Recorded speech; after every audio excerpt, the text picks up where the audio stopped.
Good afternoon, everyone. Thank you for joining us. This is the meeting of the regularly scheduled January meeting 2021 of the Houston Land Bank. It is 12:02 p.m. on January 14th, 2021, and I will call the meeting to order. First item is roll call. Director Castillo.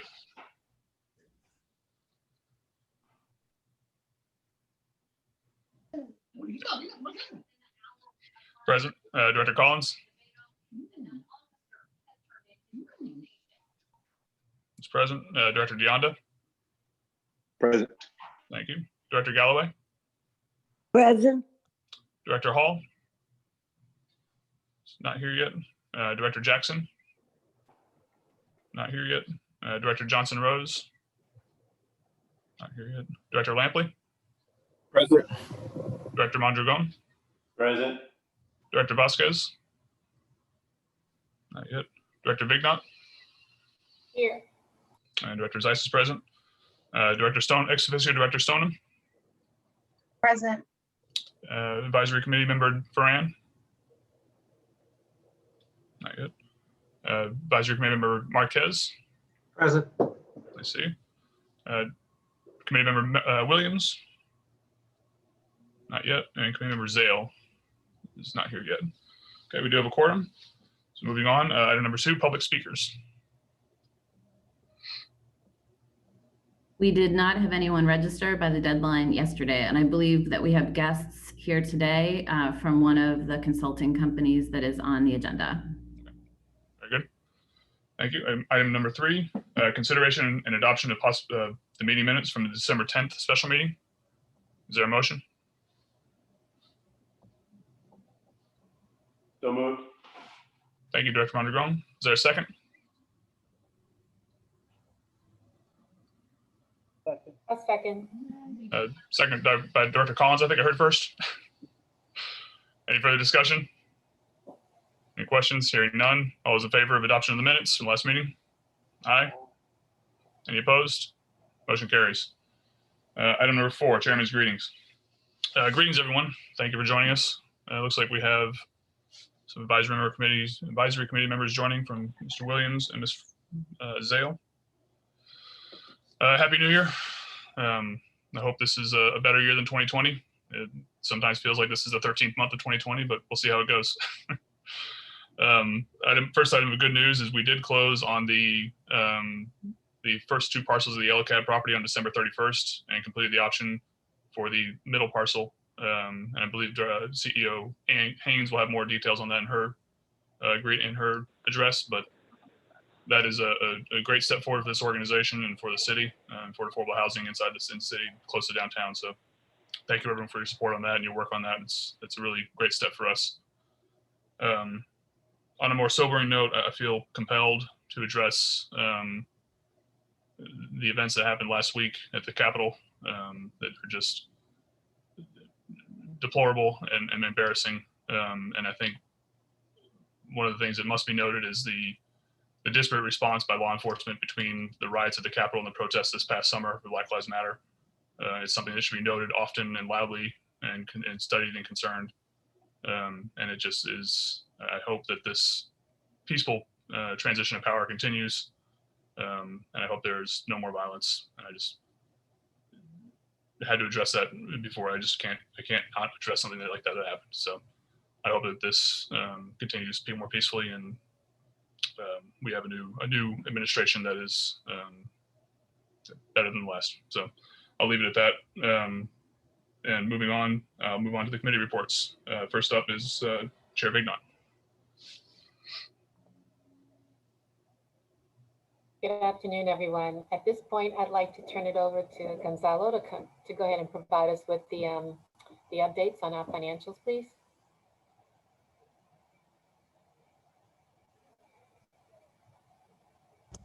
There you go. Thank you, Lori. Yes, hi there. Good afternoon, everyone. Regarding the Finance Committee meeting, we went over the financials. We're in good standing. Our cash standing is strong. We're up to date with reimbursement from ATDD. There's been no lag. Thanks to Conchita on the assistance there. Part of the board packet you should have seen was also the compilation report as of September 2020 as well. That was also discussed. We also did go over to be able, it looks like we're finally gonna be able to close out the loop with the fiscal year 21 budget. I know there's been a lot of going back and forth with HCDD, but as of this morning, it looks like we're just pending their signature on the final memo, so that loop is closed out. Now, with that being said, moving forward to the fiscal year 22 budget as well, I want to start making sure that you guys are aware. We're well mid-year into the current fiscal year, but for fiscal year 22, just some key dates that I would like you guys to be aware of, which first one would be on the March 11th regular board meeting. Again, these are not hard dates yet, but these are just some key dates that I think we should be aware of. On the March 11th regular board meeting, we would like to pass or have the board approve very preliminary numbers. And again, these preliminary numbers are for the fiscal year 22 budget as part of the agreement between HLB and the city. We need to turn over a preliminary budget number over to the city's finance department as part of the compliance. And then another key date is April 30th, 2021. We will be distributing an itemized level of the budget, at least to the committee, and then from there, so on forth to the board members as well. May 13th would be the next regular board meeting. At that point in time, we would like to leave it open as far as an agenda item for any discussion or any questions, comments, or concerns of what was distributed on the April 30th date. And then ultimately on the June 10th regular board meeting, at that point, it would be an action item to approve and adopt the fiscal year 22 budget so that we can be in compliance and have the new budget ready and set forth for the fiscal year 22, which commences July 1st. So I think that's for the most part, the majority of the update we had in our committee meeting. So looks like we have a chat. We will. Thank you. Oh, okay. All right. Thank you. Thank you. Is there any questions or? Hearing none, move on to committee update from Chair Lampley. Hey, good afternoon, everyone. Update from the program committee. Program committee met, I think it was January 5th. My meeting dates got changed and I didn't document it, but I think it was the 5th. Regarding updates regarding recommendations on the third round of our lot sales of HLB Homes building initiative. The program committee has reviewed and approved a builder submission for a multi-generational duplex in the 5th Ward area community.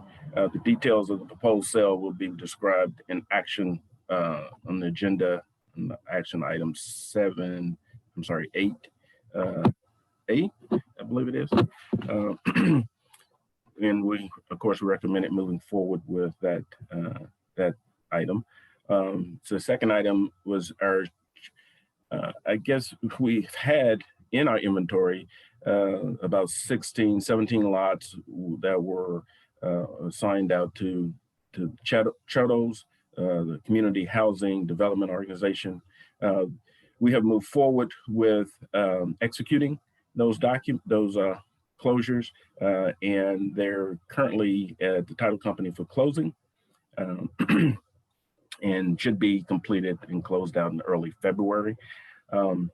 Under our grant subsidy program with our builders, we looked at subsidizing some of the builders' requests that have come in due to lumber pricing and other items with their program.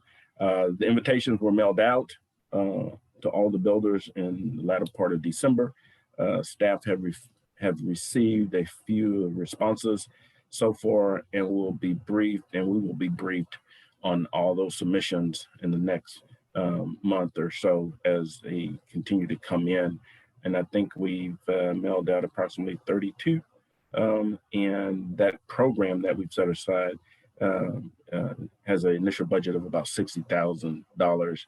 And so the subsidies would be somewhat small to each one of those individuals, each one of the builders that actually meet the requirements of the program. And that concludes my report. Thank you, Chair Lampley. Any questions?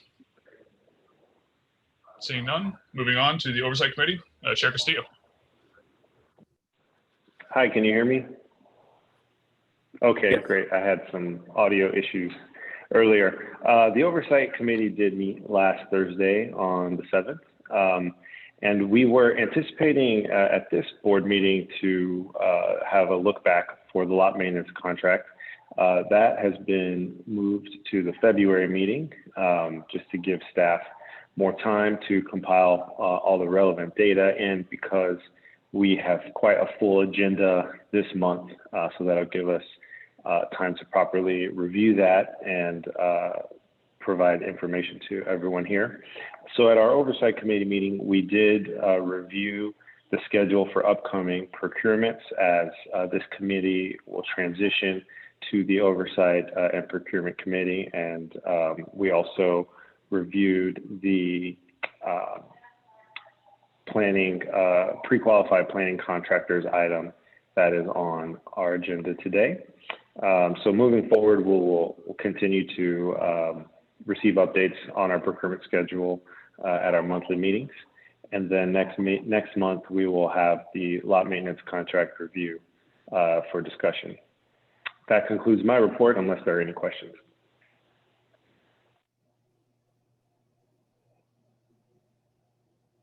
Questions? All right, thank you. Hearing none. And I believe just in time, we have the chair of the Partnerships Committee, Chair Johnson Rose, to give her update on their meeting. Just in time. Just Yeah. in time. Thank you so much. Thank you. Good afternoon to everyone.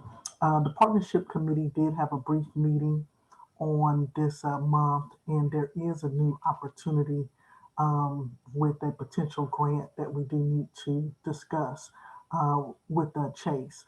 If it's okay, I'll defer to Ann, who has more of the details of the opportunity to discuss with the board.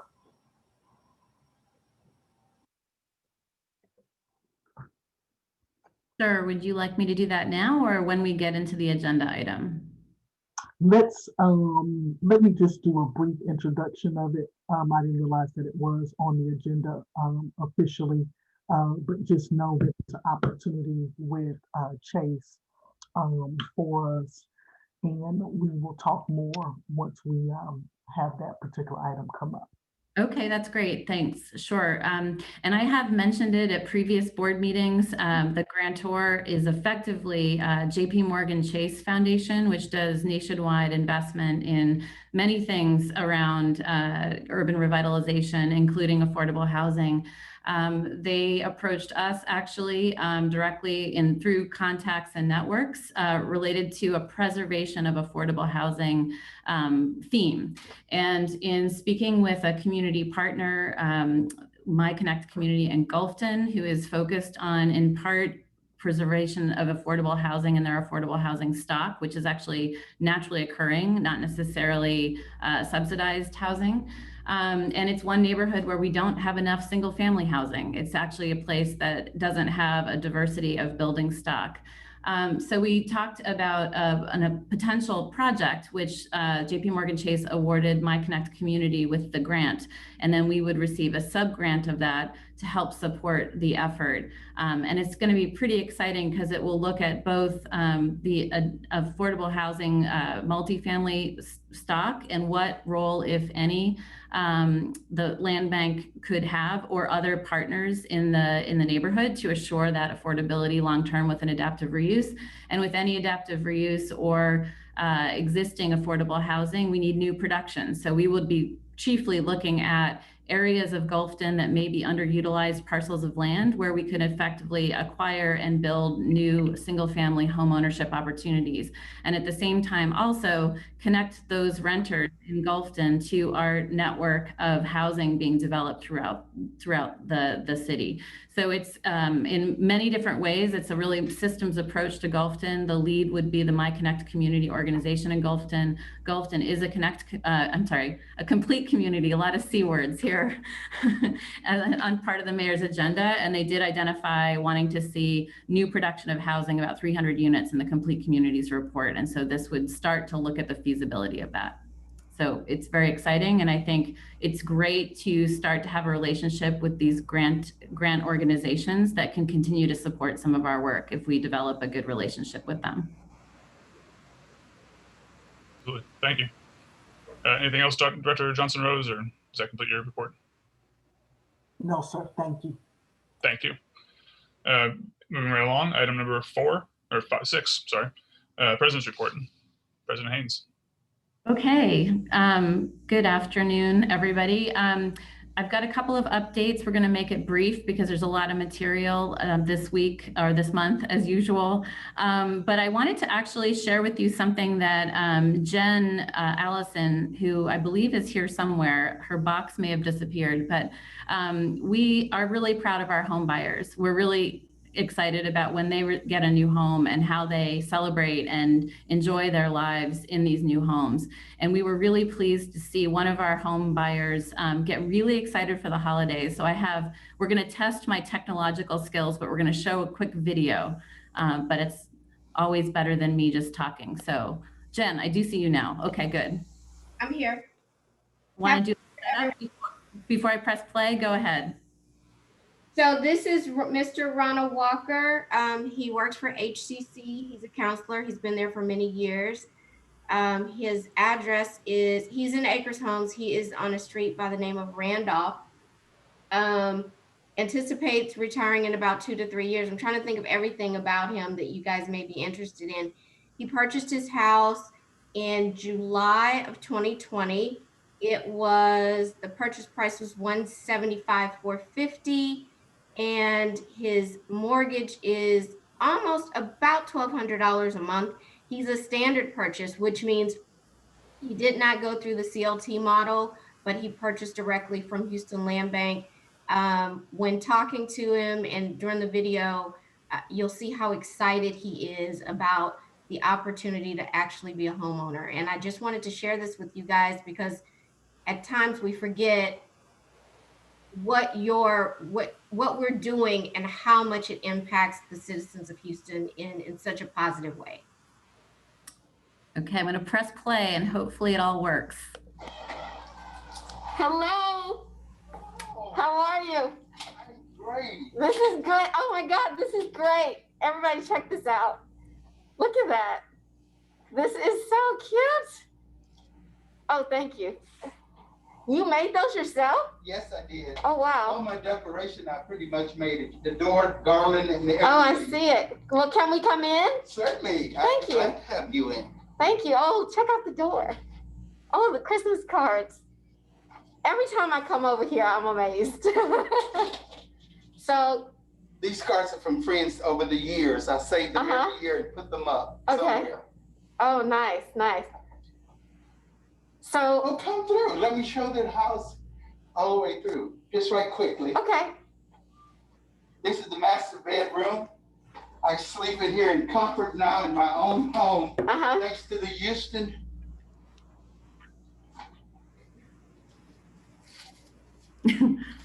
Thanks to the Houston Land Bank. This is my closet. I don't want to go in. Master bedroom. And of course, the kitchen where I prepare all my meals. And the comfort of this room has brought me great joy. I am so grateful to have been This is so nice. selected to be a part of this program. I never would have had a home. All my life, I wanted a home and couldn't even afford the down payment, and that helped me to make my dream come true.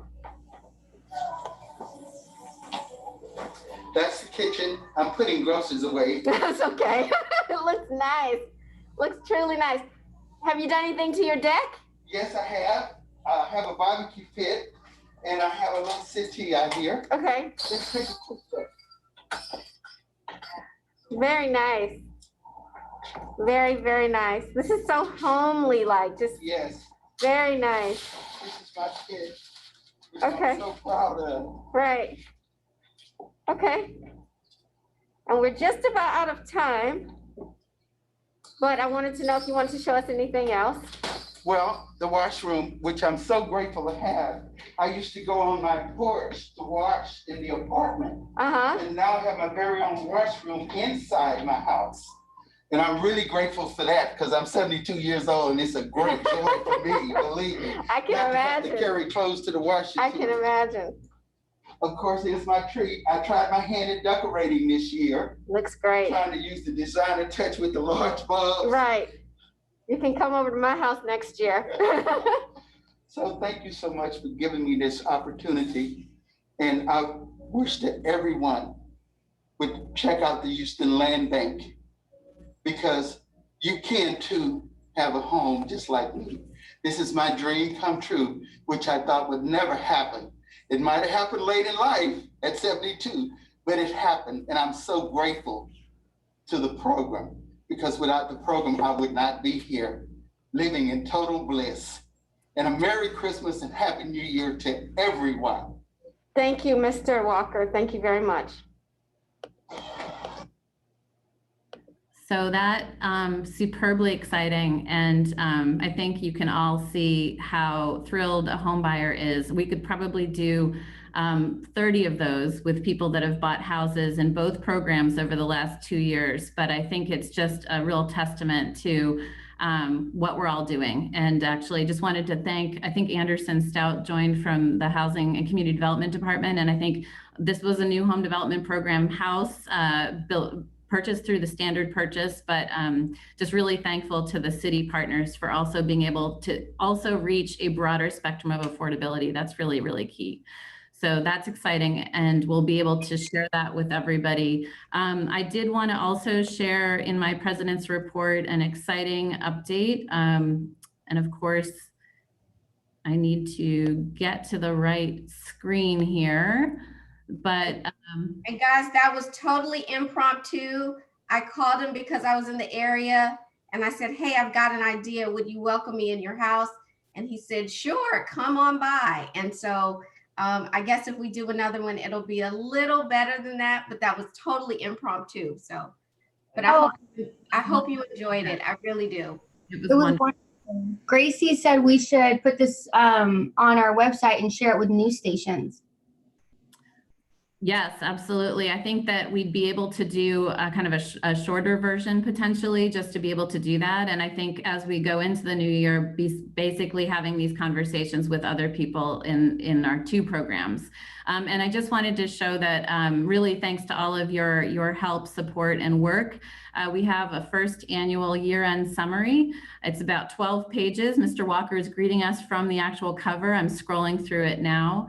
And this will be sent out to everyone later today and certainly printed. And as you would like to forward it on to your contacts, it's really important for everyone to be able to see it. And it's hard to see on my screen because of the way that the sharing happens, but you will get that soon. It's a really nice, again, testament to the breadth of work that we're doing here. And we should all be very proud of that. Also, I wanted to just follow up on, Matt mentioned the yellow cab purchase. That's been quite a few months of our discussion about that, but very exciting that we actually have 3.5 acres of land in near North Side, which is a complete community that is actually already going into the process at Housing and Community Development to start to look at procuring a developer, which would then take on the role of developing the property. And we all know that housing is needed sooner than later. So that's an urgent request, and that's we've started those conversations already. Per the board vote and discussion, we were successful at negotiating with the seller to extend the option on the middle parcel. Remember, if there were 3 parcels in a row, till some final review work is done on that middle parcel. It still doesn't mean, it still means that we can look at the development of all 3 sites simultaneously because we have that site control, but all the issues around potential financing and or environmental can be addressed in the next 12 to 16 months or 18 months. So I think it's just really important that these real estate projects are difficult and hard to predict, but certainly all the hard work paid off. And again, I think that we should be very excited about that. There are other 2 properties that are under contract right now that you all have been briefed on in the past, and likely to have one of them on the agenda in the February meeting, and working with the Housing and Community Development Department to assure that funding is in place to purchase those 2 properties if they become available. So that's exciting on that. And then in terms of affordability research and price cap analysis, we had a consultant help us look at not just the city as a whole and what a range of prices for houses are at the 120% and below AMI, but also what the median incomes were in the neighborhoods in which we work, and looking at the real variations on different median incomes, who the market is in those existing neighborhoods, people that are living there now, and making sure that we start to tailor our house pricing and ultimately selection of builders' proposals to try and meet those income ranges, which are quite a bit lower than the city as a whole. That is work that will be ongoing in committees this next month. We have this preliminary report and we'll be wanting to talk about it because I think it will be helpful to really understand that with our 2 programs actually going forward, since we have quite a bit of construction happening on our properties at the moment. And so I guess the last thing I was just going to say is the president's report is in your package with a lot more detail. And I just wanted to make sure that if anyone has any questions for me, I'd be happy to answer them. The year-end report and the president's report have a lot of similar details in them, but I think it's really a proud activity and a great staff that's been able to accomplish a lot this year and the last year. So I think that's it for my president's report, unless I forgot something. Thank you, Ann. Yeah, it certainly has been a very busy year with a lot going on, a lot of accomplishments to you and the staff. So thank you for all of that, and a lot more going on, a lot more exciting things to come too. So that's great to hear. And Jen, thank you for that video. It's so nice to see someone living in a home like that and taking that from a house that we see on plans and turning it into something that is livable and seeing the inside. That's very special. So thank you for that. Matt, 2 things real quick. Ann, could you send that report out to? Yeah, I'm sending it out to everybody as soon as we finish this board meeting. Okay. I didn't want more things to read before the board meeting because I wanted you to focus on the board package, and then it will be distributed to our contact. I understand. And the other thing is, I think Tony is trying to get in. Oh, good. Thank you.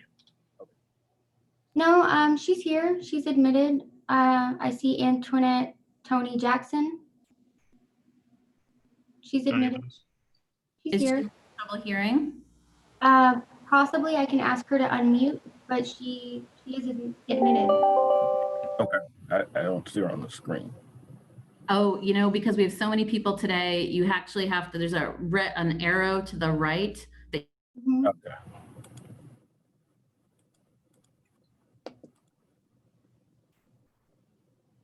Gotcha. Okay. All right. Make sure she's okay and she's in. Want to make sure she can hear us too. And we think we lost Ann. Oh no.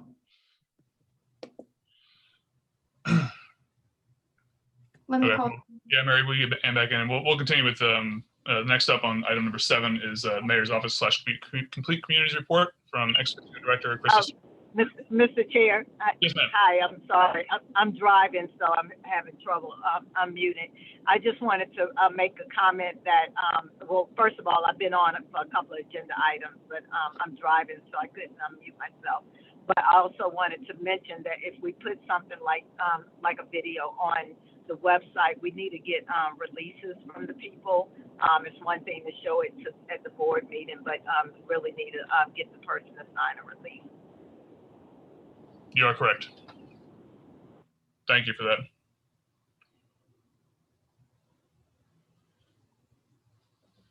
Okay. Krista, would you like to deliver your report? Yes, sure. Thank you and good afternoon, everyone. As an ex officio director, I take my responsibility very seriously in terms of being the liaison for the city of Houston for the board. So first, I just wanted to officially on the record offer any assistance needed, from the staff or from the board members when it comes to moving these important projects and initiatives forward. Ann spoke a lot to a lot of the work that's being done as its alignment for complete communities, such as the Yellow Cab acquisition in your north side, the housing study happening in Golden. Obviously, we're building a lot of homes with the new home development program and Acres Home. And I'm going to be working closely with the staff in order to align these updates as it relates to the action plans that the communities created and that were adopted by City Council. So that'll be coming as these reports continue. But I did want to give a brief just report in terms of kind of what's going on the city side and how that kind of aligns with the work of the Houston Land Bank.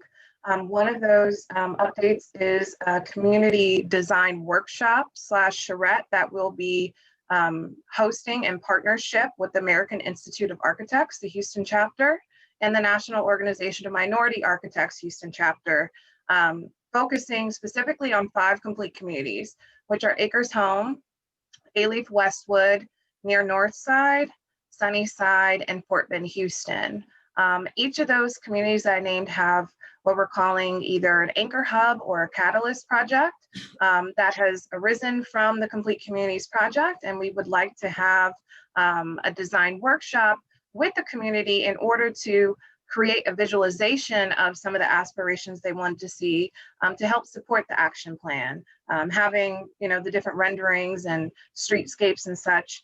So we can confirm that this is the vision that the community wanted to see. So absolutely, we'll be sending that out to the board when we have the meeting information. It's going to be a series of 3 meetings. The first meeting will take place on February 2nd.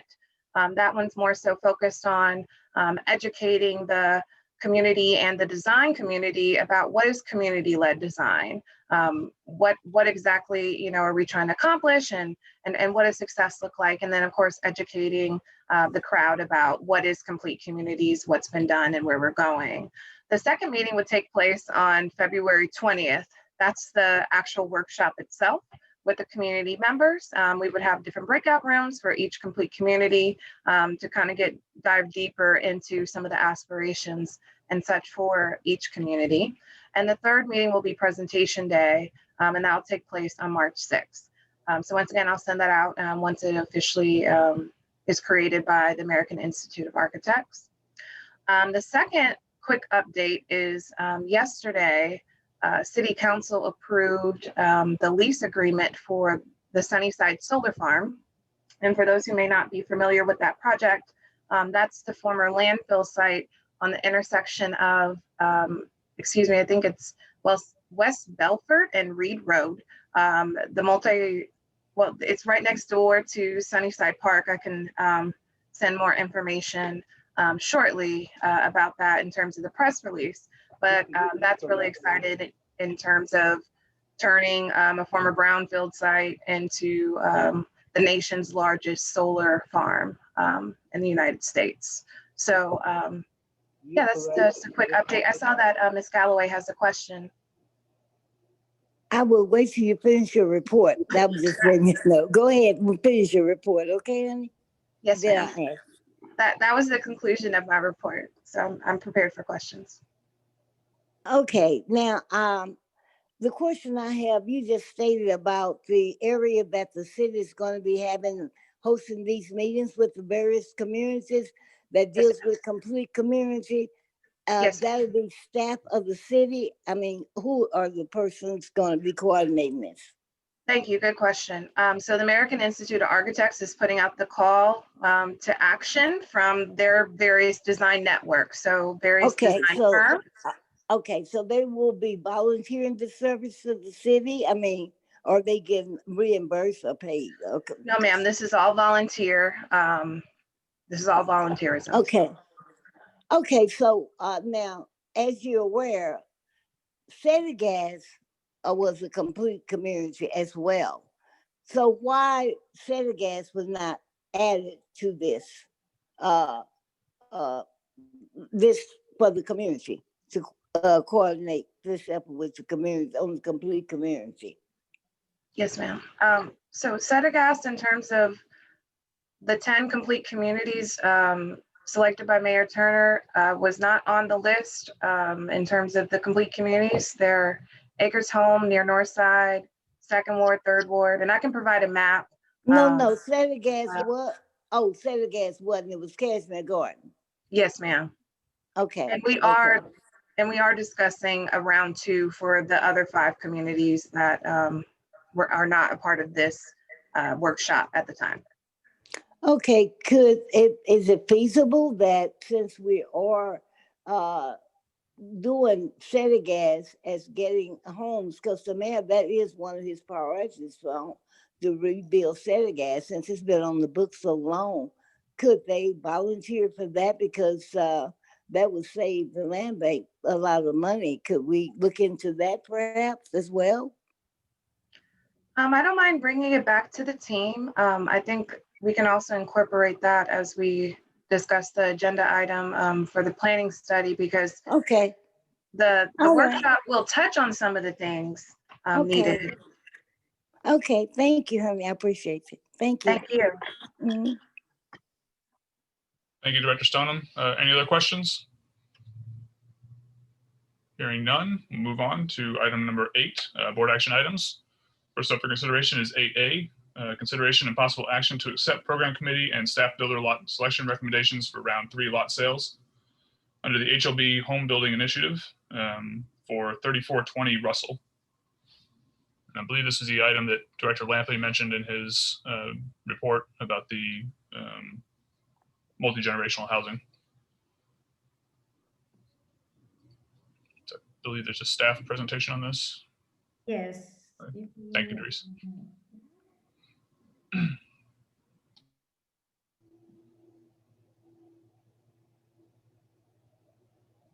Dries, did you want to go?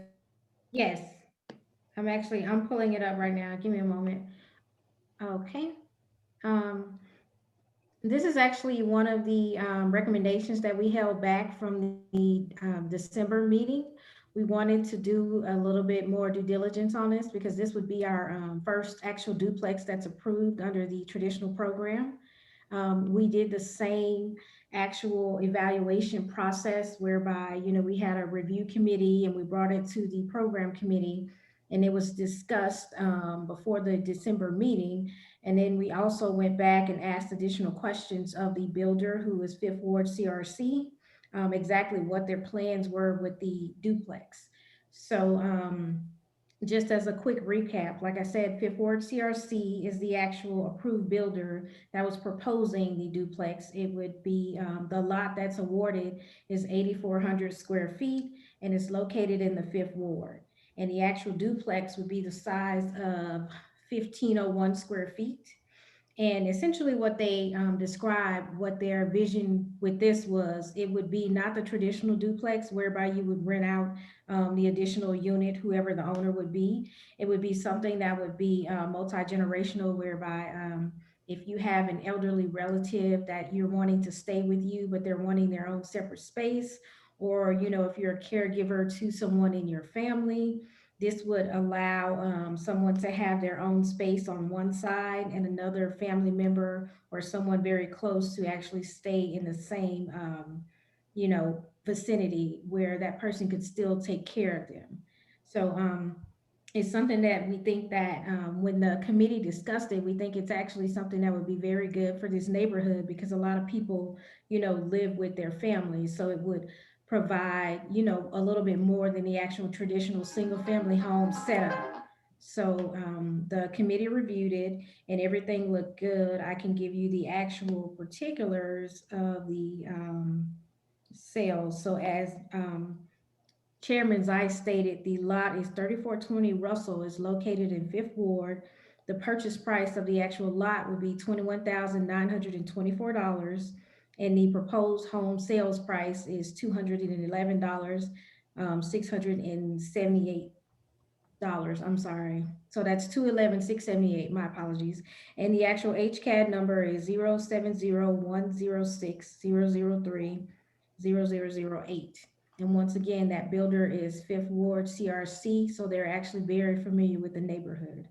So does anyone have any actual questions or concerns regarding the agenda item? Good report. I'm sorry, can you repeat that? I just said good report. So we're just, requesting that this be approved by the board. It was one that, like I said, we held it back from the December meeting to do a little more due diligence, so. Hey, Doris, Yeah. question. Do we have numbers from Fifth Ward CRC on their projected costs? Because I mean, going from, we buy something for 21 and we sell it for 211, I mean, that's a pretty hefty construction cost. I mean, I understand they have to make a profit and all that to make this make sense for them, but I'm just curious if you have numbers from them. Yeah, so we have an actual pro forma. That's something that they had to submit when they actually submitted their applications during the lot rounds. So the 211, of course, we still have the 212 price cap, but the 211 is how much they're proposing to sell it for. So everything under that is the construction costs, which includes lumber. It includes pre-development. It includes everything for that entire lot. So. No, I understand that. I'm trying to get my head around specifically like a price per square foot, because that seems a little high given the area and given that we're, focusing on affordable housing. 211, I mean, I understand it's below the cap and all, but if their acquisition cost for the property is only 21, I mean, like that must be a really nice duplex with does it come furnished with all the cool Christmas decorations and everything we saw in the video, or like what are we looking at here? No, it won't be furnished, but to be honest with you, this one is actually a bigger, it's a bigger square foot than what we normally would get. So our homes normally range between, I would say, roughly 1,200 square feet to something under 1,400. So this one, because it is an actual duplex and it will have two sides, even though there's an adjoining door, it's actually pretty big. So the price per square foot, I can't give you that exact amount right now, but it's actually lower than what a lot of the other builders are coming in, because the building itself is going to be bigger. So. Okay, good. Okay, because that was going to be my follow-up question. Whatever number you gave me, my question would be, is that on par or close to whatever everyone else is doing? And if it sounds like that's the case, then that's all I had. That was my only concern, is making sure we're not pricing ourselves beyond the market that we're trying to serve. Yeah, no. And I told you, and I think the purpose of them actually submitting it is because they feel that there is a need for it in that market, because they're out there on the streets every day. If this was, and that's why it was actually fully vetted. If this was another builder that wasn't experienced and that wasn't in that neighborhood, we may be a little bit more hesitant to, move it forward. So, no, I definitely understand. Yeah, I fully endorse and support the idea of a multi-generational duplex. I think that's really smart given the demographic and the fact that most minority communities don't really make it a habit of putting older folks into like a separate home. It's more so, you stay with us until you're no longer with us. So I certainly applaud the ingenuity and being flexible to what the market demands. I like it. Hello, can you hear me? Yes. Okay, I have a question. This is a duplex, and you said it will have a separate door for each one to go in and out, and as well as an adjacent door on the inside of the duplex? Yes, ma'am. Okay, now it is only per the request for board action.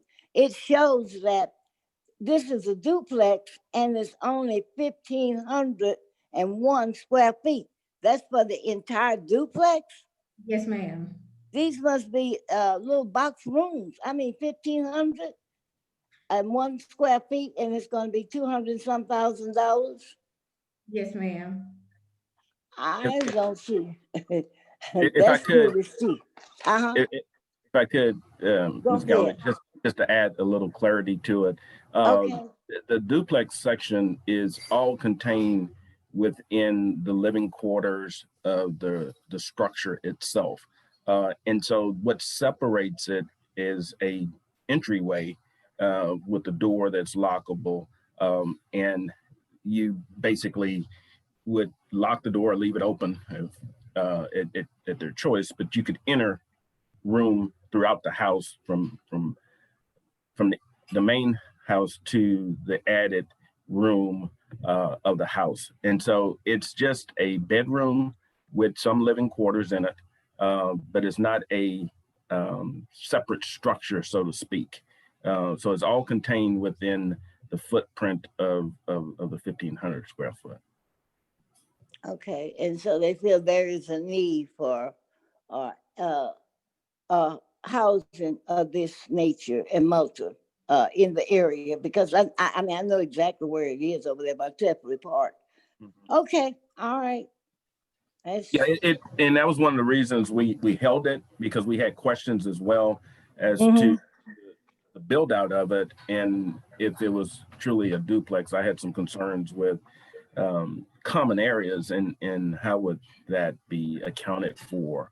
And so after getting further clarification that it was just an additional space for living quarters for generational purposes, then, you know, we said we were okay with it.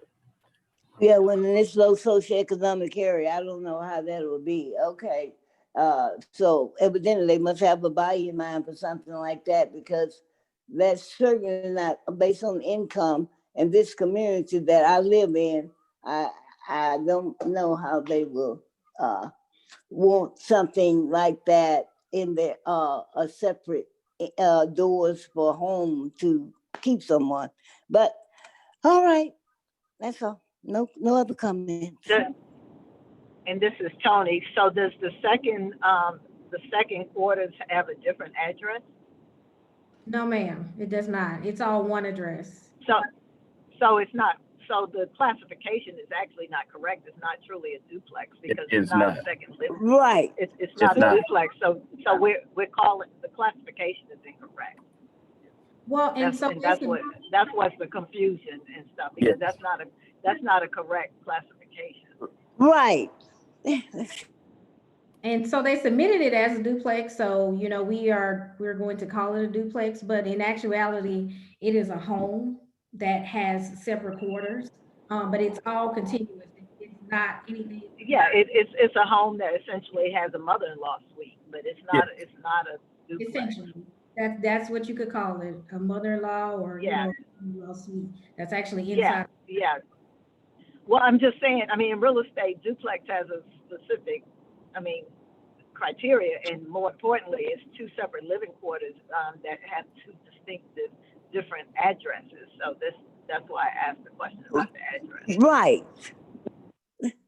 And it has all the same address. That's a single. Yeah, this is still single family. It's not multifamily. Well, that's what we should Well, no, be approving. single family. Let's just be clear. Single family is 1 to 4 units. So single family is anything from 1 to 4 units, and multifamily is 5 units and above. But a duplex is 2 units that have 2 distinctive addresses, a triplex 3 and a fourplex 4. So it's not a duplex because it doesn't have 2 distinct addresses. It's just a single unit home that has a, like I said, what is known as a mother-in-law suite. Yes, you're right, Tony. Yep, and I'm just saying for because when you classify as a duplex, I know where Carol was going. She was basically asking, did we have 2 750 square foot units, which seems small. That's where she was going with her question. Right. And stuff. Right. And so I'm just saying the classification of duplex is just incorrect and confusing. Yeah, and we kind of figured that out once we started delving into it, because once we started asking more questions, it kind of came out that it wouldn't be, the traditional duplex. So, but like I said, it was presented as a duplex, so we presented it as a duplex, but whatever we want to call it, I still think it's a good thing for the actual community that they're proposing it for. So. Well, if we're going to approve something, we need to prove it exactly right. I don't see if we're going to approve a duplex will have 2 separate addresses. And so maybe they will turn it, they have the option of turning it into a duplex and having 800 square feet for each side. We don't know. I mean, this is what we're approving. So it's like they can have option to change whatever they want, once they start. So, I mean, we need to prove something that is specific what they're going to build. That's the way I'm looking at it. Okay. Okay. Yeah, I think it's clear that that it's a single family home that has a living space with separate access. I mean, that's what I'm hearing. I mean, I'm not looking at it because I'm driving, but that's what I'm hearing. I mean, it's a single family home that has a separate access for additional living space. You're correct, Tony. And it also has conjoined access. So there's also a door between the two units, if you will. So that you can't essentially separately lease the mother-in-law suite to another entity. So there would have to be a relationship between both units. Gotcha. When Yeah. And also do what they want. Yeah, but also for the purposes of like when we're counting units or, how many units we put in the ground, I mean, that's one unit. That's not two units because it's not truly a duplex. So Correct. just for purposes, like I said, a correct classification and approval. You're correct. And also, the person who purchases a home, they can do that and they can rent the other side out.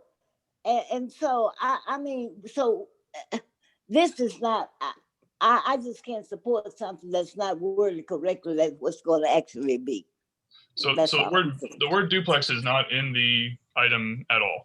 It is in the item, honey. You don't read it. It said request for board action. It gives the description. It says on page, what page is this? On the memo it does, you're right, but on the board action Page item. 32. Page 32 of the agenda. It says 8,400 square foot lot located in Fifth Ward to build a 1,501 square foot multi-generational duplex. Those are the words. Okay. This single family structure, so it's very, it's double. It said this single family structure is designed to allow families who may have elderly or disabled outside interests. When you're building a single family, you can build 3 doors, 2 doors. That's irrelevant if it's a single family. They can do what they want.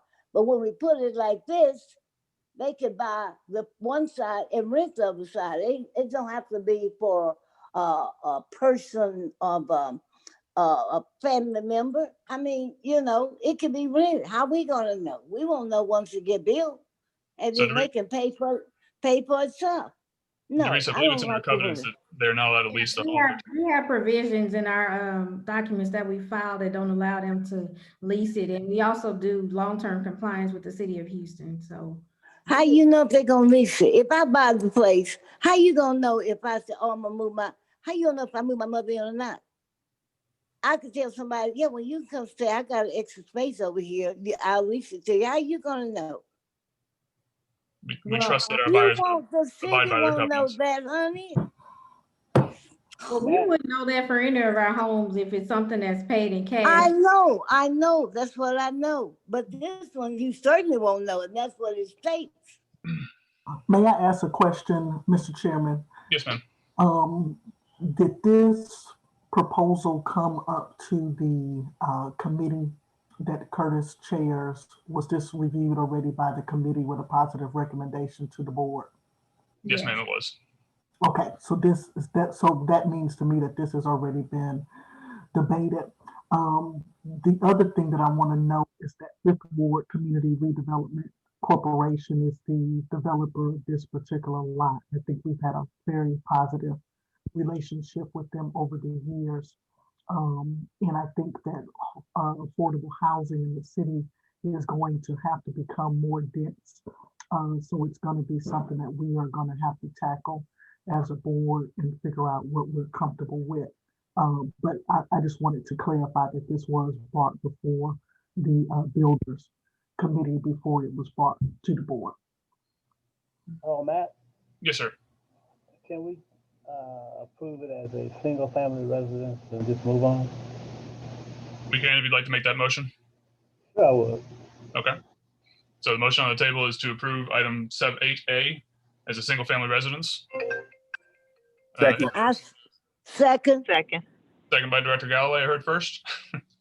Any further discussion? Hearing none, all those in favor? Aye. Aye. Any opposed? Motion carries. Item letter B, consideration and possible action to adopt the fiscal year 2021-22 HLB strategic plan.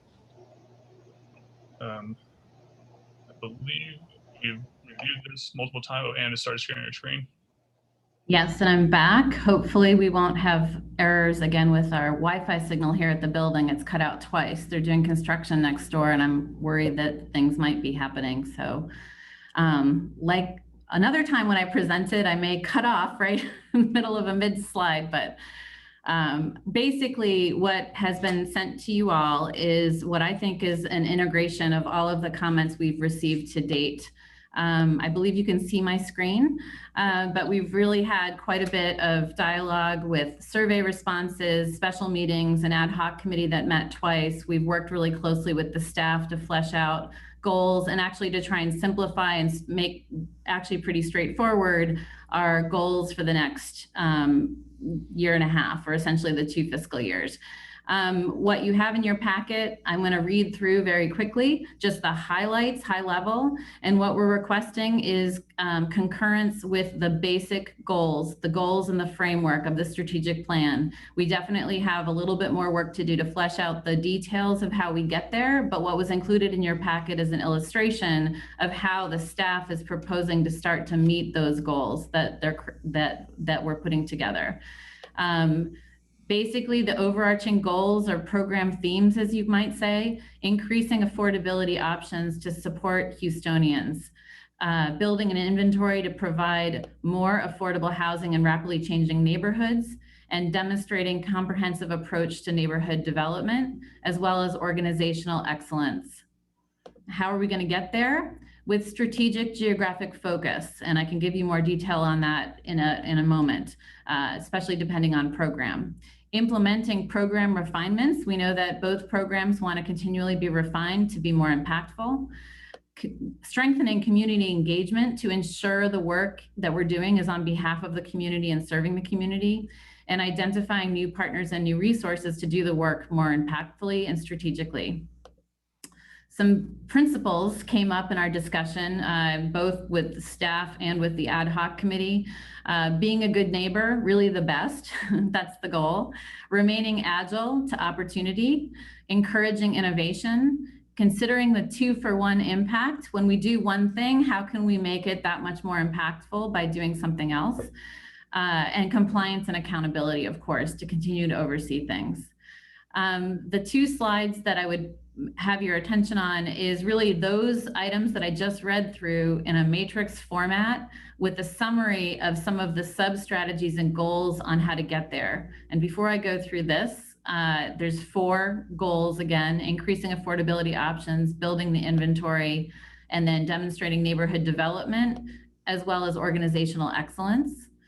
And these here are not for a vote today, but this is an illustration on how, with these goals, let's say 1B, in program improvements on increasing affordability, these are the number of sub-strategies and activities that staff would be leading and really advancing those goals and meeting those goals. And effectively, each goal would have a committee that was associated with it, and certainly some staff that would be the lead on making sure that we were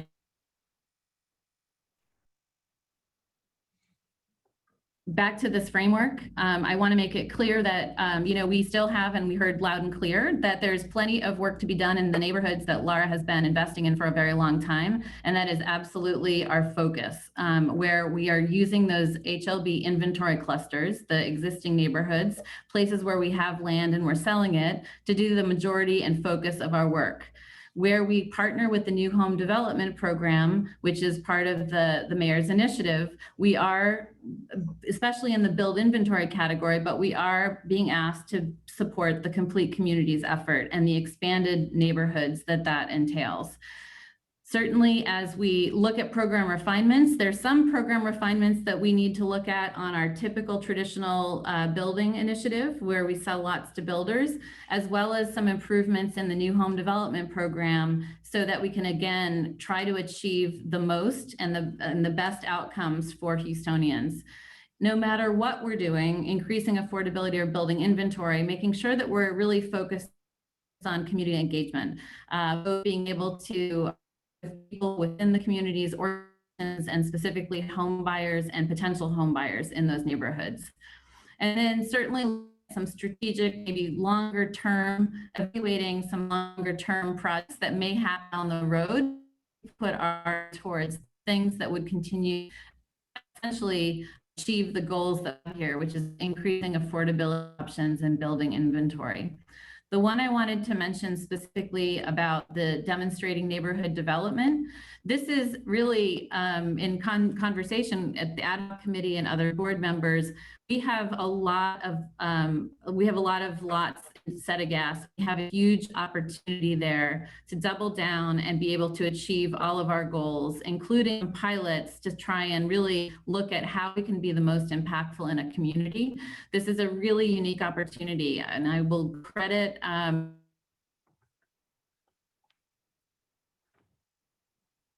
We can't hear you, Ann. I think we may have lost her again. Rose.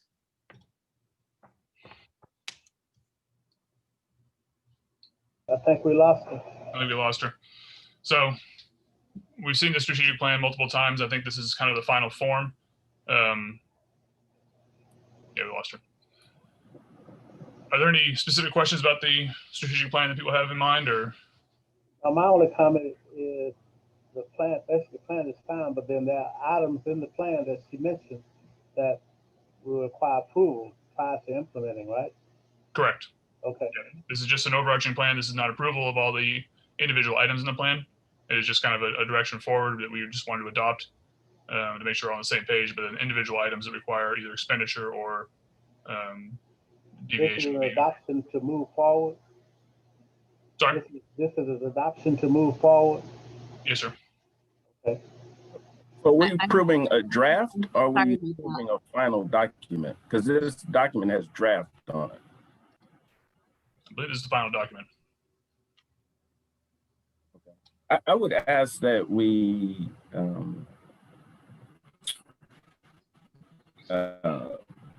not approve this document in this original form. I would highly encourage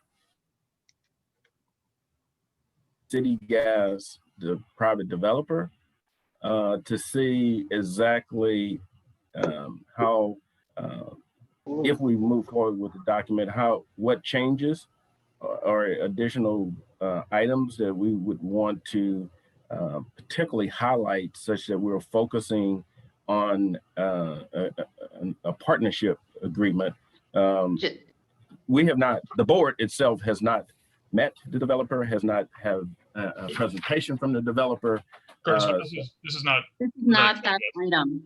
This is the strategic plan, and we're doing the strategic plan irrespective of the specific planning proposal, which is the one that's later on the agenda. I got it. I got it.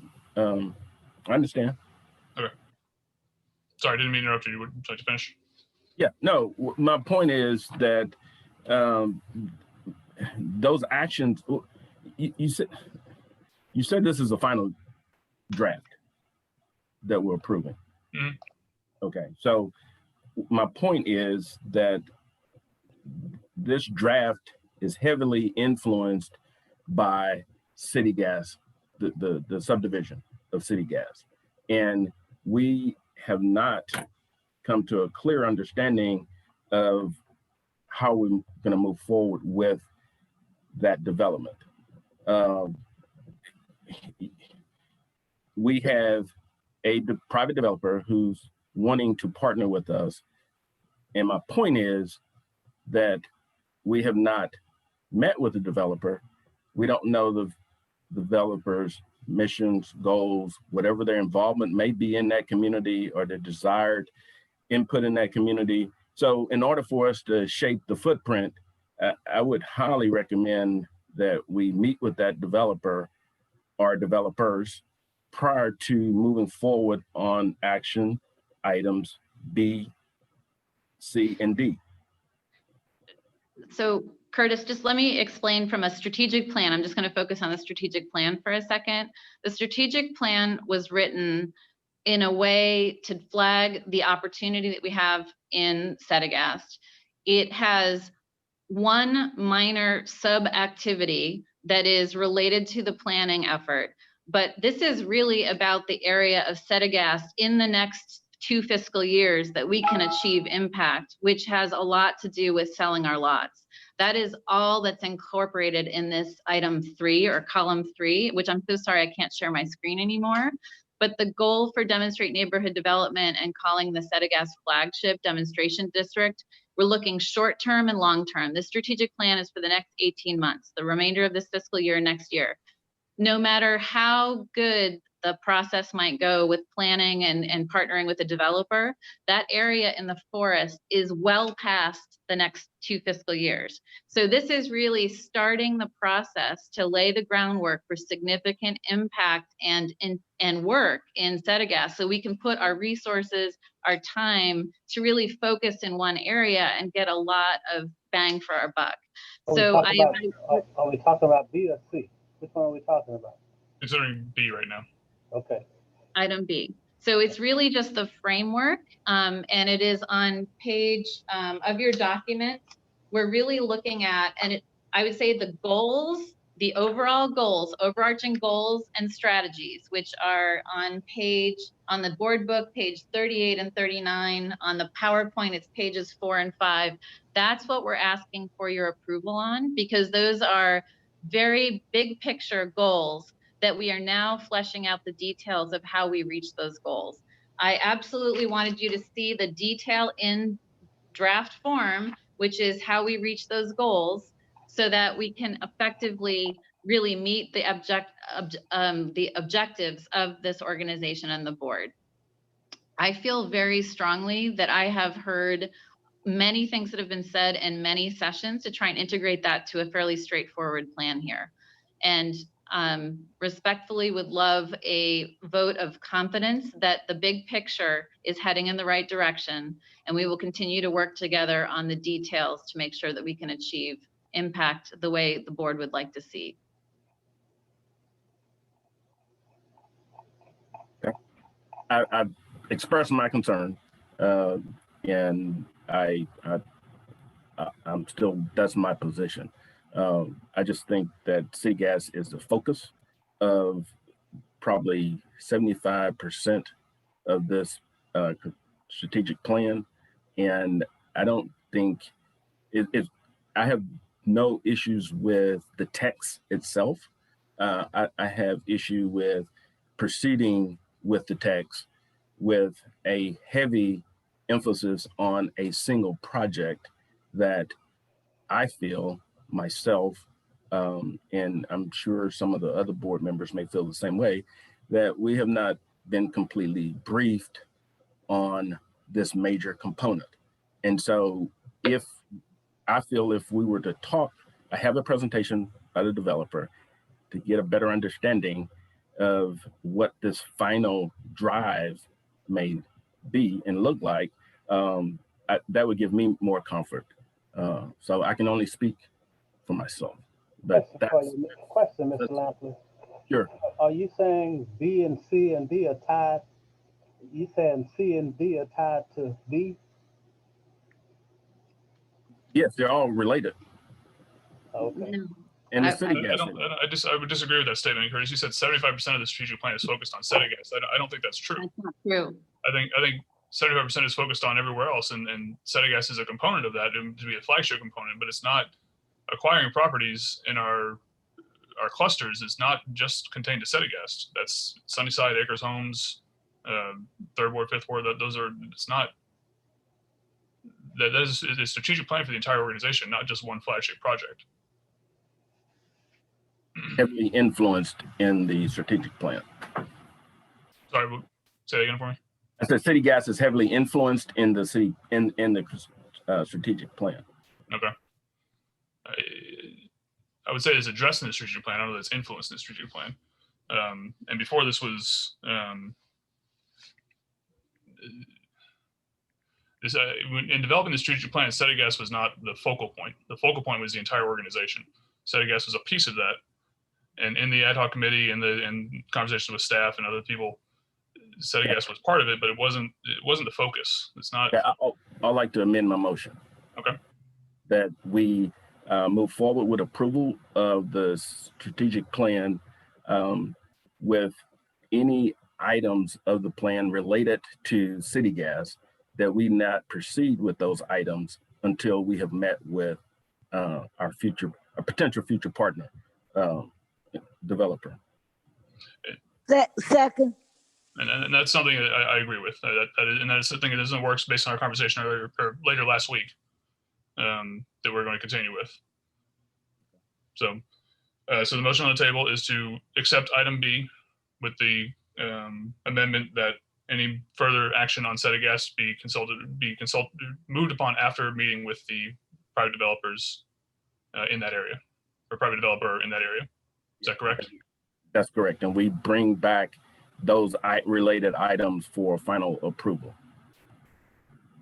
Okay. We don't know what we learned after meeting with the developer. So agreed. And Galloway second the motion. Yes, ma'am. Any further comments or questions? No. Director Collins? No. No? Hearing none, all those in favor of the motion? Aye. Aye. Any opposed? Aye. Any opposed? Hearing none, motion carries. Thank you.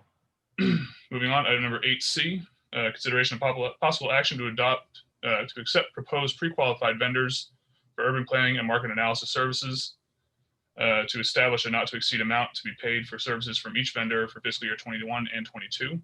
And there's a list of vendors there, and I believe in your packet there's a list of amounts for each fiscal year. Is there a motion? So moved. Thank you. Is there a second? I would argue that my motion for B applies to items C and D as well. Okay. You can ask for an amendment to the current motion, but we just considered item B last time. I would ask for an amendment, a friendly amendment to your motion. So, First of all, who made the motion? Who seconded before the discussion? Nobody. Second. So Mario has made the motion to accept. We are asking for a friendly amendment to that motion. We have to have a second. Second. Nobody seconded yet. So we have to have a second to make an amendment. Yes. Yes. Okay. Is there a second?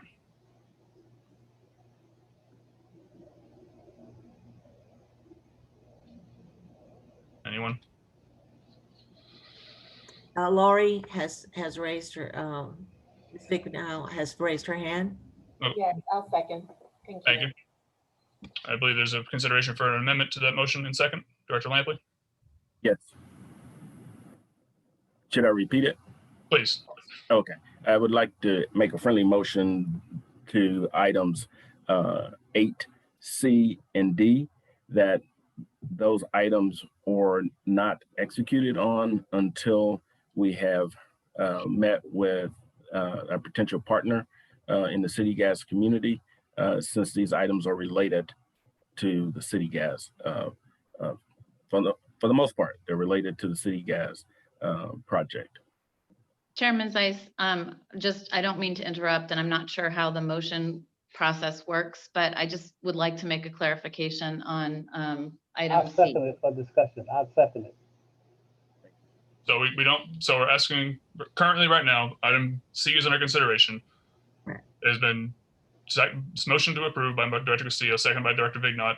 There's a request for an amendment by Director Lampley to Director Castillo. If he accepts that amendment, then we can move forward with the discussion. Is that correct, Gracie? Correct. Okay. I second it.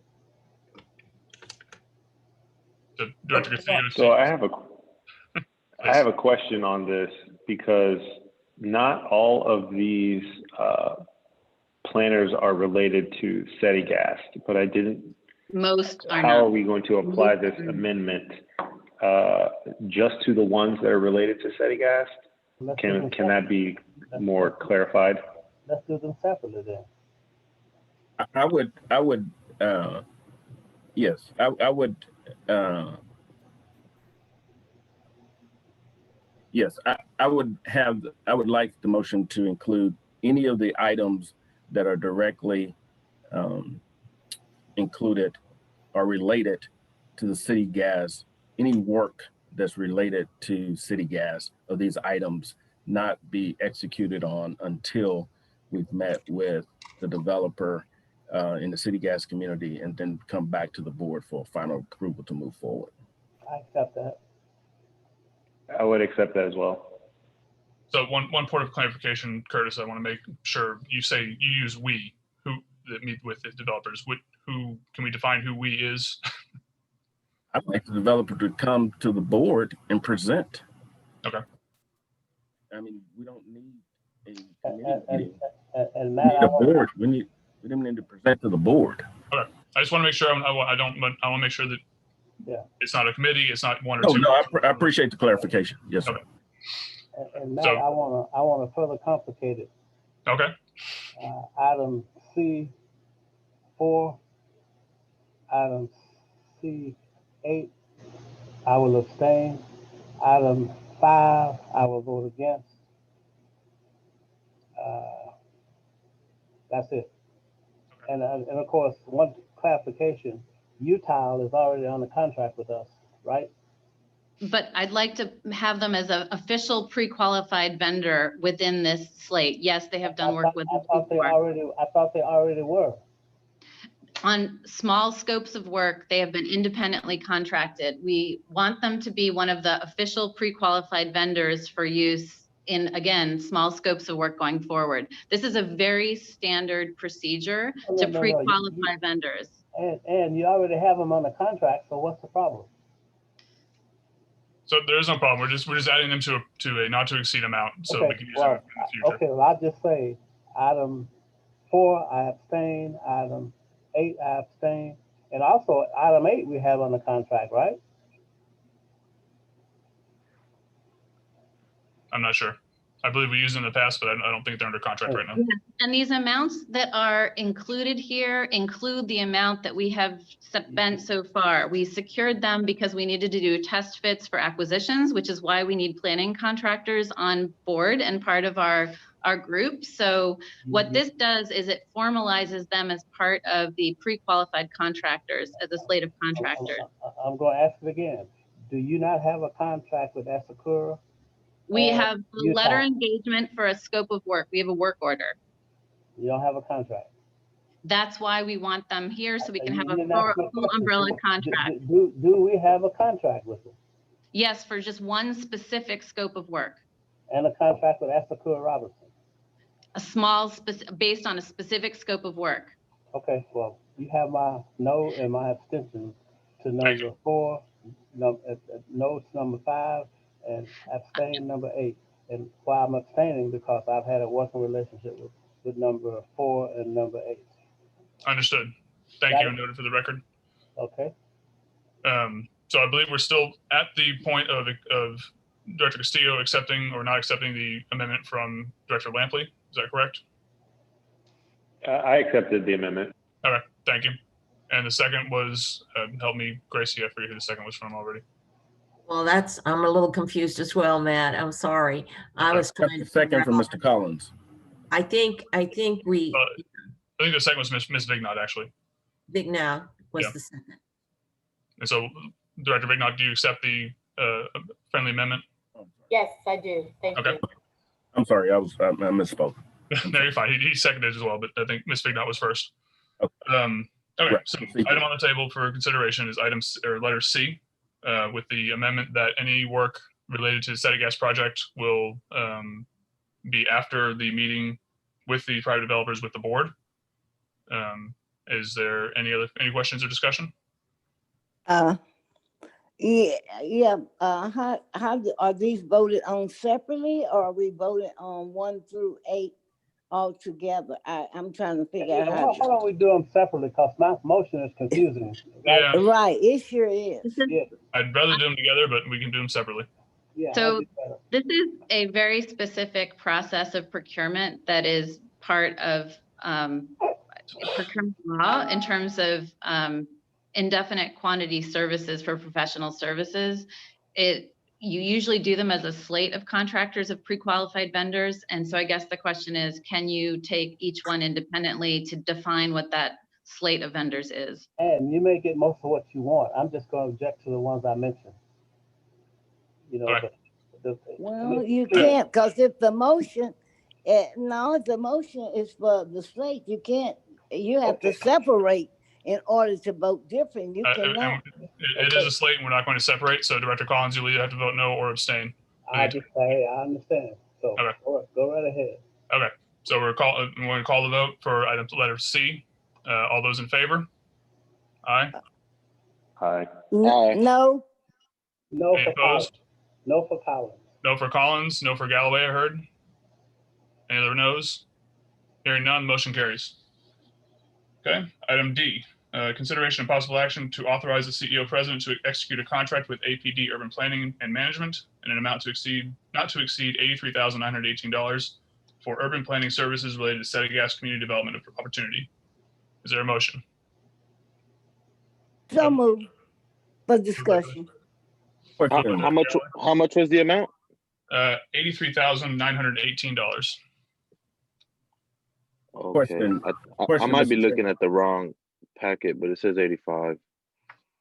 It's up to 85. The contract that the scope of work that's identified is 83,000 is the total, but I think the motion is up to 85 just because we felt that it was better to round up. Okay. In case of like a deliverable, like a report, a printing cost or something like that, that has to be part of the package. Right. Okay, thank you. Question, Mr. Chairman, for clarification on item C, I had an amendment. Is my amendment included in that item C? Yes, your amendment was included. Okay. Yes, sir. Thank you. So considering item D, Director Galloway has made the motion to approve for discussion. Is there a second?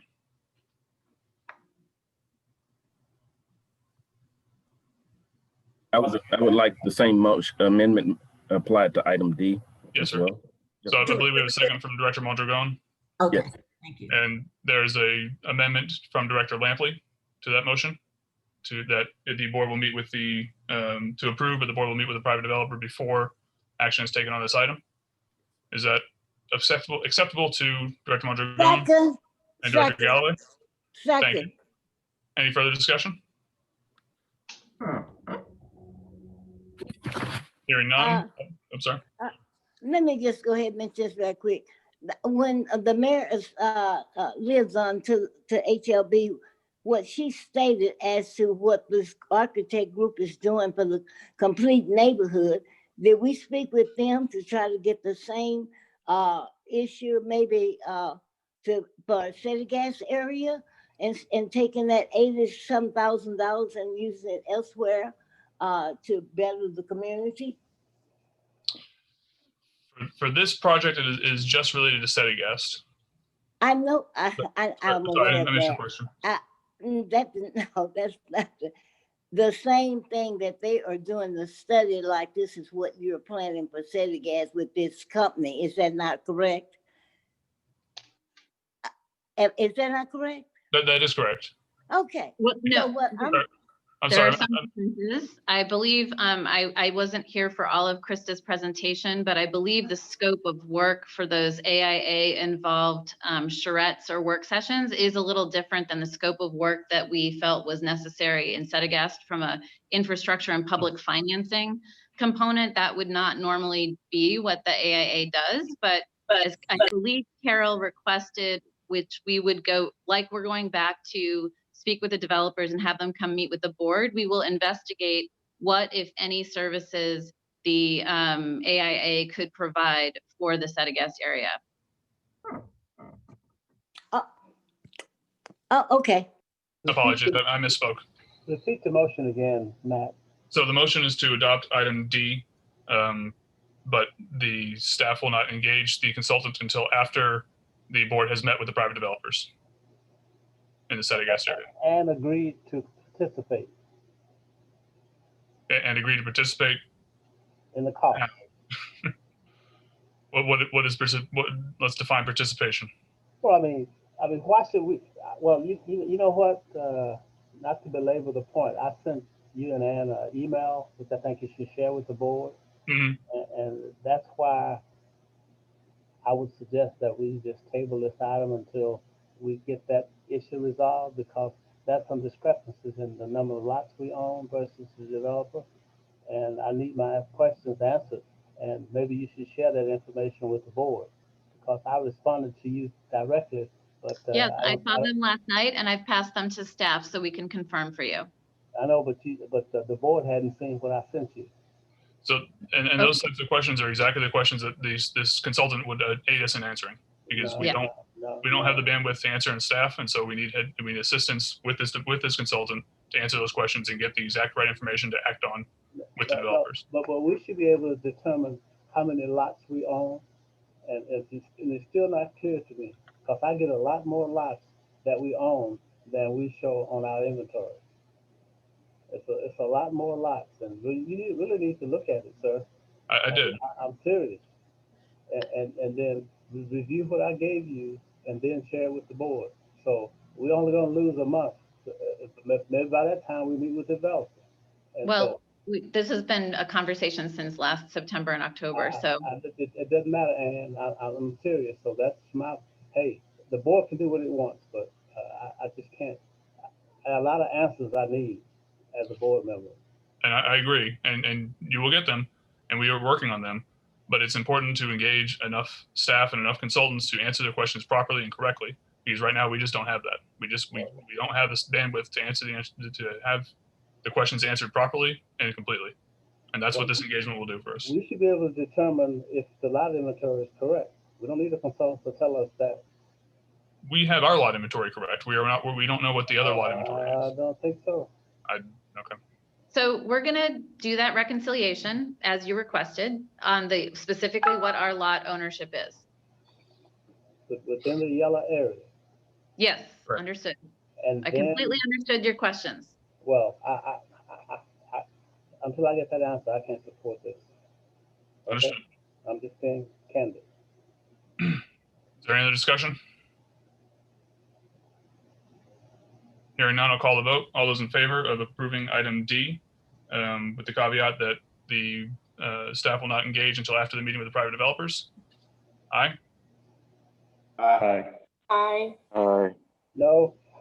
Any opposed? I hear no from Director Collins. Motion carries. Item No. E. Oh, is that another no from Director Galloway? Mike was off, yes. Okay. Thank you, ma'am. So 2 no's. Item passes. Moving on, item number E. Consideration and possible action to approve an agreement with One World Strategy Group for legislative services in an amount not to exceed $50,020.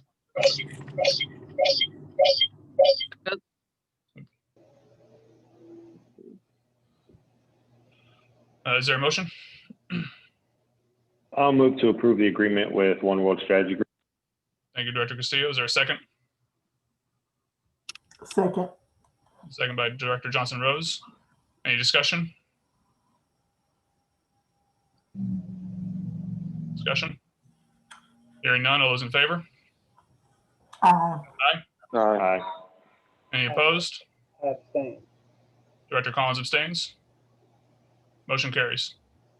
Item F, consideration and possible action to approve a sub-grant agreement in the amount of $64,000 with My Connect Community for feasibility study related to preserving housing affordability. Excuse me. Is there a motion?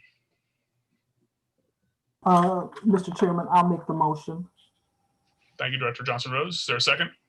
Second. Second by Director Lampley. Any discussion? Just a brief overview of what they're going to do, that's all. Okay, Yes, sir. Mr. Chairman, if I may. please. So this is a grant with Chase Bank.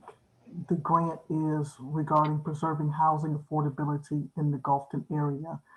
It's a project to evaluate feasibility of producing and preserving affordable housing in the area, which, as we all know, is one of the mayor's complete community neighborhoods.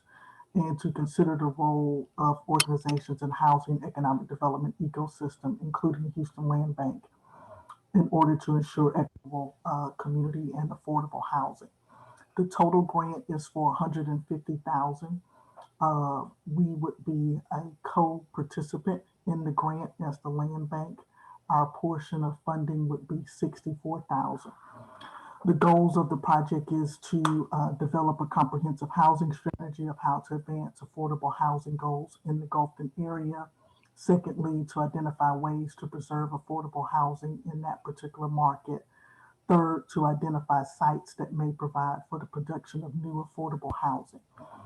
In reviewing this, there's some pros and cons. The cons is we currently do not produce lots in this particular, we do not have any lots in inventory in this particular area.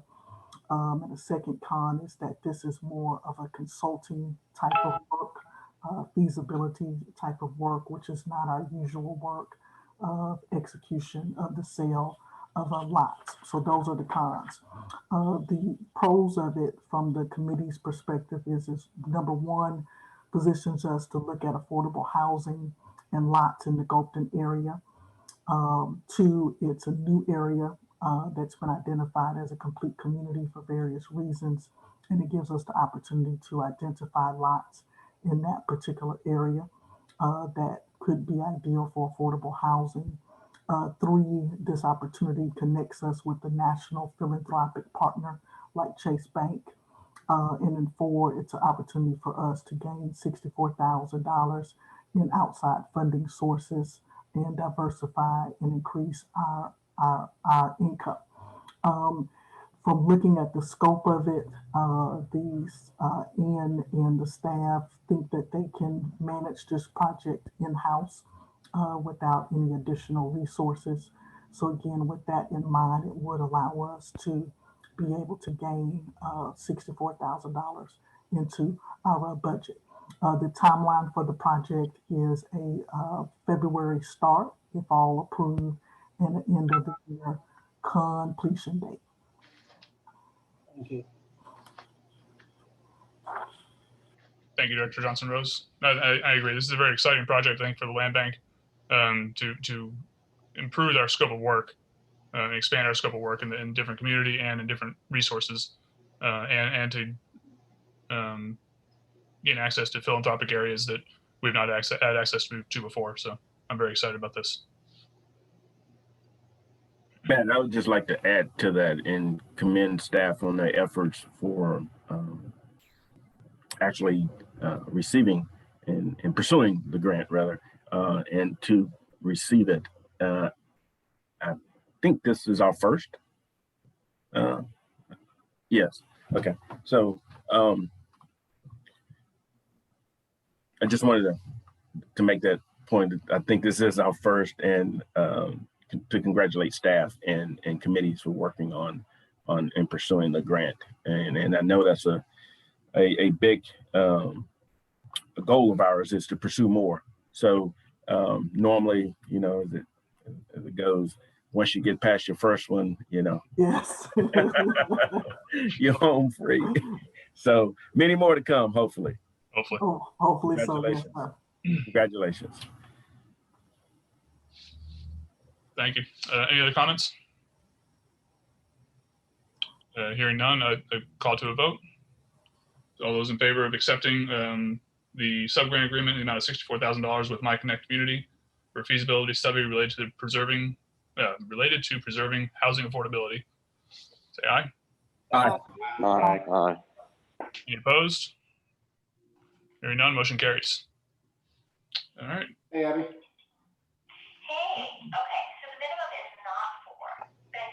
Item number 9, we do not need for executive session. Item 8, item 10, we do not need for executive session. Item 11, board member comments. Any board members? No. Matt, I just want to make a comment. I sense the issues around the city gas project, and I'm not sure, you know, all of the background there, but I definitely want to lean on the board members that have more experience with that particular community in the background there. The one thing though I do want us to be sensitive of is, as a small business owner, when we solicited RFPs from those businesses and they took the time, energy, and money, because it costs money to apply for these things, to apply for it. And we have, spanned this out for almost 6 months now. I want to be very sensitive to those small businesses. A lot of them are small minority businesses also too, that have taken the time and energy to apply with us. And we have had, for various amount of reasons, not been able to make a decision on it. So just want us to be conscious as we are letting these RFPs and soliciting proposals, that those proposals take time, energy, resources, money for those small businesses, and put ourselves and the board in a position to make a decision quickly, so that we are not doing a disservice to those small companies. Thank you for those comments. I appreciate that. Any other comments? Yes. Yes, ma'am. I was it was called to my attention on last week. I forgot to mention it to you the other day when we talked, but we were supposed to. I was aware that my term had ended, and a swearing-in ceremony. I guess when you have to be reappointed, you have to be re-sworn in. Is that not correct? I believe that is correct. Yes. Okay. Now, I was reappointed, and I don't know where the mix-up, because someone called me. I don't know where the mix-up was, that the HLB did not get the information so we could have that on the agenda, so we could be sworn in today. I believe we got a call this morning from HISD, and so we'll do that in the next meeting. But Actually, they still didn't give me the official, who the actual appointees are. And I mentioned that to Veronica this morning. I did find out they were confused about a swearing in ceremony today. And I'm very sorry, but I did not receive word from anyone that there had been new appointments or reappointments. Certainly, Okay, as soon as we hear, we will certainly put that on. No. Let me ask something. I'm just trying to get the procedure in line. Doesn't it go to the city, to boards, whoever have boards and commissions, keep the records at the city and then forward to you all? And what Normally is the they do. procedure? Or does it come directly to you? I would think it would go there, because they have to know a record of who's all from the city on the various boards and commissions that are appointed. Is that not right? I think it would go there first, to Maria Montez. Right. That's what I would think. And Yes, ma'am. and then she would notify you, Correct. Ann, right? Is that where it operates? I was expecting that, correct. Okay. So it must be a breakdown with the city that it didn't come to you all. So it's really not, I per se, your fault, Ann. I mean, I don't blame me, but I'm so sorry. How many people were nominated? I don't know. I don't know. We have 3 now. I assume there are 3 nominated. 3? We get the same 3. Oh, I don't know. When you say same 3, which same 3? Director Castillo, Director Johnson Rose, and Director Galloway are all from HISD. Okay. Okay. Galloway, Castillo, and Johnson Rose. Okay. Yes, sir. Okay, so this so it's different segments every 2 years. So the county have a different year, and the city have a different year. That's the way it go, right? And then the city's broken up a little bit. We have different terms from the city, because we have some from council, some from the mayor, and the mayor doesn't share all the same terms either. So it gets very complicated. Are they stagnant? I mean, different 2 years? Or are they all at the same time? The cities are staggered. Oh, okay. So it's somebody from the city too then? Yep. Should be on the swearing in this time. I don't know, to be honest with you. We just did the mayor appointees last June. I think June was when the last mayor appointees, and then 2 city council ones. They staggered. I don't know what happened before me, but we will get a registry. We spoke to HISD and county last summer just to give them a heads up that terms were ending and that we were looking forward to, making sure that reappointments were made, et cetera, et cetera. But we had not heard anything since then. Oh, so you had already given a heads up. So it was no follow-up. So that's what happened. Yes. Since they didn't do it. Okay. All right. Okay. That's all. Thank you. Yes, ma'am. Any other board member comments? Seeing none, I'll entertain a motion to adjourn. So moved. Moved by Director Galloway. Is there a second? I'll second it. Second by Director Mondragon. Any discussion? Hearing none, all those in favor to adjourn? Aye. All right, we are adjourned. Thank you, everyone. Thank you. Bye-bye.